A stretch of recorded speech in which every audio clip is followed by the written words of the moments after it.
Welcome to Kristen's Corner. Today we're going to make chicken, broccoli, and rice casserole. To make this recipe, you will need broth. You can use chicken or vegetable. You'll need chicken, rice. You can use regular rice or I use basmati. You will need both cream of broccoli and cream of mushroom, canned condensed soup, butter, salt, pepper, garlic powder. This is optional, but for extra flavor I added garlic and herb Mrs. Dash seasoning. It is one of my favorites. You can use whichever cheese you prefer. I ended up going with a mild cheddar and a mixed Colby Jack. The crackers are completely optional. It just depends on how you prefer your casserole. Broccoli and mushrooms. I also used about half an onion, but that is completely optional. As far as supplies, you'll need a small pot with a lid to cook the rice, a crock pot for the chicken, a 9x13 dish, and aluminum foil. We're going to start by pouring the broth into the crock pot, and then we're going to put the chicken in there and make sure it is covered by the broth. And then we're going to turn it on to high and let it go for 3 hours. I did end up flipping the chicken halfway just to make sure it gets thoroughly cooked in the juice, because you don't want it to get dry, and if there's any part of it that is raised above the liquid, it could dry out. And just like that, it's 3 hours later. We're going to remove the lid and take out the chicken and stir that broth up because it kind of separated a little bit with all the chicken juices. Also, you want to make sure that you reserve all of the leftover broth, because as you go through the casserole making process, you want to make sure you have plenty of liquid to work with so your casserole doesn't get dry. Depending upon the rice that you use and your ingredients, you may need to add more liquid back into the casserole, because when you bake it, it would be bad if it got dry and crusty. After you reserve all of your broth, it's time to shred the chicken.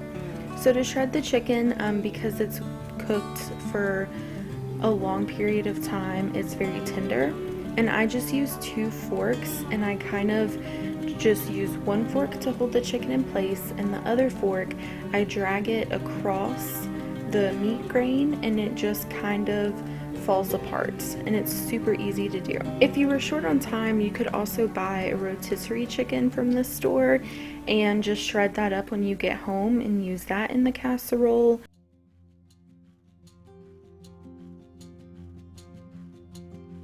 To make the rice, you want to look at your packaging to see what ratio you should use.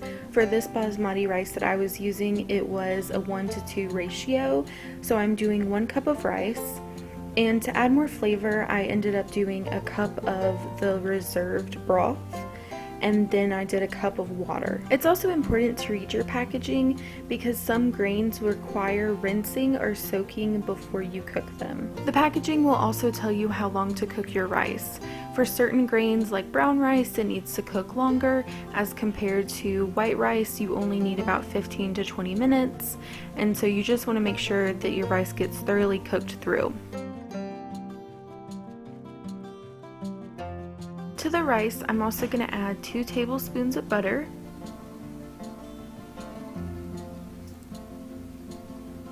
I had this leftover onion chopped up in my refrigerator, and I just wanted to use it up, so I figured it would just add extra flavor into the rice. This is totally optional. I'm going to add some salt, garlic powder, and I'm going to give everything a really good stir, and then I'm going to turn the heat on high just so I can get the water boiling. Once the water is beginning to boil, I'm going to give it another good stir and put the lid on it, and that's why it's important to have a lid that fits your pan or your pot, and then I'm going to turn the heat down to low so that it will simmer. While the rice is going, I'm going to go ahead and cut up the broccoli. I did already wash this broccoli. It is very, very important that when you wash your broccoli, you get in between all the cracks and crevices. And I'm just going to do a rough chop. I want pieces that are small enough to eat in a bite, but not so small that it cooks down to nothing. To make some room, I'm going to grab a bowl and put all the broccoli in the bowl, and then I'm going to go ahead and start working on the mushrooms. Now mushrooms, you want to make sure that you wash them very good because they do have dirt on them, and you can keep the stems in there if you want to. I just prefer not to. It's totally up to you. And I'm just giving the mushrooms a rough chop and adding them to the bowl. Next, we're going to open both the cream of mushroom and cream of broccoli condensed soup, and we're going to add both of the cans to the bowl. Now, it's a good idea to get a rubber scraper similar to the one that I have, because once you empty out the can, you'll see that there's a lot stuck on the sides, and it's just easier to scrape it out with a rubber spatula. To the bowl, I'm adding about a cup of cheese, but honestly, you can add more or less depending upon your preferred level of cheesiness. For additional flavor, I'm adding garlic powder, Mrs. Dash garlic and herb seasoning,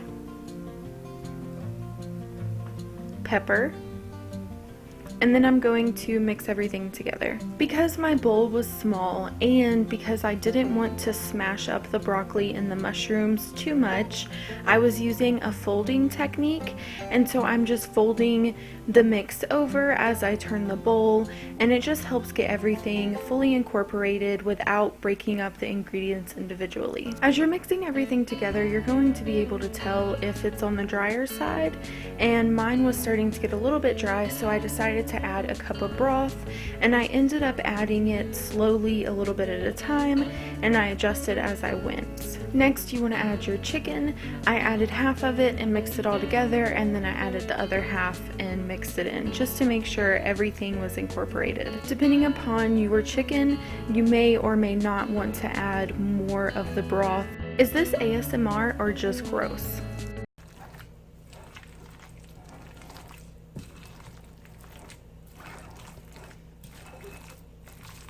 Even though that sound means that your casserole is going to be nice and juicy, I still think that that sounds absolutely disgusting. But, you know, some people like noises like that, so comment down below, do you think that's ASMR or do you think that's gross? One way that I check my rice to see if it's finished is I very, very carefully hold the lid tightly and tilt it to the side. If no liquid runs up, then it is completely finished, so I'm going to turn it off, and I set it to the side and set a timer for 5 minutes to let the rice sit. Once the timer goes off, I'm going to very carefully use a fork to fluff the rice. I want to make sure that I'm not scraping my pan because I don't want to damage the non-stick cover. Since my bowl wasn't big enough to mix everything, I'm just going to combine my casserole mixture with the rice in the casserole pan. I'm using a 9x13 pan, but you can certainly use whatever pan you have on hand.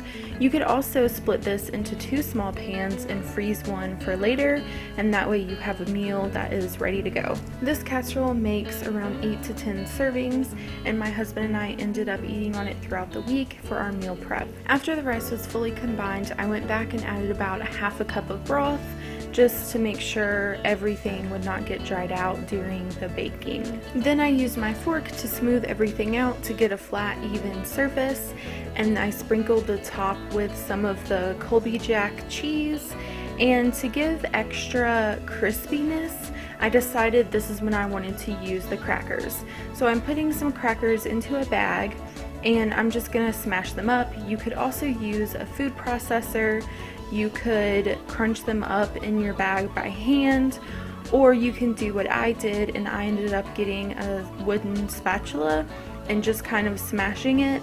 This step is completely optional. Of course, you could always add breadcrumbs or Ritz crackers or even panko, whatever you prefer.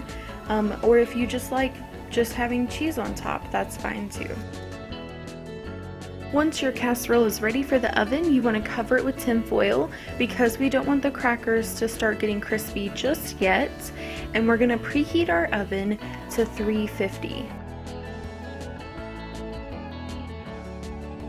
I allowed the casserole to cook for 20 minutes and then I took it out, removed the tinfoil lid, set the oven to broil, put the casserole back in the oven, and I wanted to just get the cheese and the crackers very crispy. When you broil something, it is important to leave the oven cracked and to keep an eye on it. Once your top is golden brown, you can remove it from the oven. And that's it. Here's an up close of our finished results, and you definitely want to allow this to cool before serving. Thanks for watching.